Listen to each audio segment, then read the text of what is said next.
Got students at Hunter College. They set up a pro-life table. They go through the process called tabling. It's known in college campuses. If you attended colleges, you had this all the time. Sometimes it'd be very controversial groups. Sometimes it'd be kind of benign. And of course, sometimes military recruiters, job recruiters. The list goes on. They set up, but a lot of times it's for on-campus organizations to recruit new members.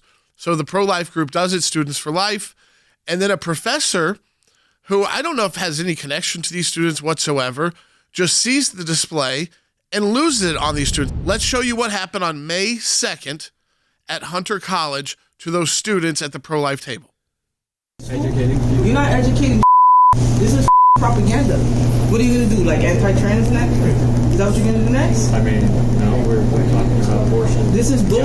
This is violent. You're triggering my students. Oh, I'm sorry about that. No, you're not. Because you can't even have a baby. So you don't even know what that is. You don't even know what this is. Get this out of here, man. Students for Life releases the video just a couple days ago. And the NYpost reporter goes yesterday to the home of the professor, which you're able to do as a reporter. You don't have to talk to the reporter. You don't have to answer the door if you don't know who it is, or if they say they're from a news organization, you can just keep your door closed. But Professor Rodriguez, she did not do that. Take a listen to what she first did. Away from my door. Get the away from my door. Let's get out of here. You can't do that. Because she had a machete on the neck of that reporter.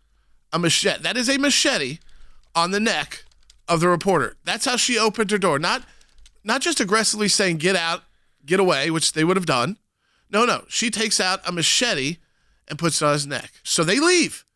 But what does she do? She chases him down the streets of the Bronx with a machete out, which, by the way, if law enforcement was around, could have turned into a very, very dangerous situation. Oh. Public streets of the Bronx, full speed running. With a machete. Now, ultimately here, she does get fired. It took a lot. She had to turn over the student's table. She had to then put a machete on her. They said that was fine. She wasn't going to get fired for that. No. So that's what we're pointing out.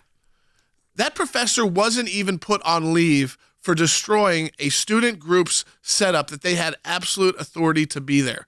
So we're in contact now, the ACLJ, with the organization to make sure if they need any legal assistance, because it's that two-tiered legal system where ultimately the school only had to act because she literally took out a machete and put one on a reporter's neck. So that's a major crime right there.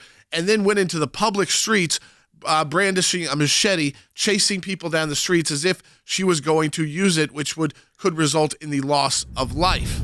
And that third final act of aggression, all based on the fact that she destroyed a pro-life student group's table of brochures, was enough to finally get her fired, but still not quite arrested, not quite really having justice served just yet, but hopefully we're going to get involved. If anything like this has happened to you, and it doesn't have to be as extreme as a machete incident, for goodness sakes, but the Bible, being told you can't bring your Bible to school, or having your tabling destroyed at a college campus by someone who works for the college, you need to contact us so we can represent you and make that wrong right. So you contact us at aclj.org/help. When you fill out the information, you will be contacted by an ACLJ attorney. And of course, we do all this work for free because of our donors. Donate today at aclj.org.